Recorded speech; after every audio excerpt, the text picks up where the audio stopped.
මගේ තාත්තා ජීවිතුන් අතර නැහැ. තාත්තා මට හරි ආදරේ. තාත්තා කොහේ හරි ඉඳගෙන මේක දැක්කම තාත්තා ගොඩාක් සන්තෝෂ වෙයි. දවසක් මම අවුරුදු 20කට ඉස්සෙල්ලා සිනමා වලට ඇවිල්ලා හාස්‍ය රංගන ශිල්පීන් අගය නොකිරීම ගැනම තාත්තත් කිව්වා. කියලා පොඩක් කනස්සල්ලිනකොට තාත්තා පොතක් ගෙනාවා. එනවා පෙළලා කිව්වා මෙන්න මේක හොඳට අහගනි. පොත පෙළලා කිව්වා මේක 1611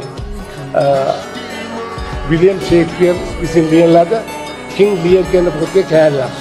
මේක හොඳට ඔළුවට ගන්න කිව්වා. මම හිතුවා ඒක කොච්චර සර්වකාලීනද කියලා.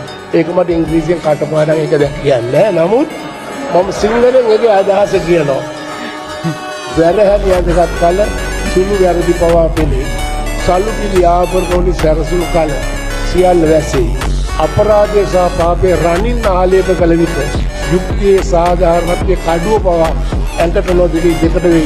නමුත් ඒ වැරහැලි වලින් හේතු කල අයිකොන්ට ගියාගේ සැරටේට සිදුවේ දුක්.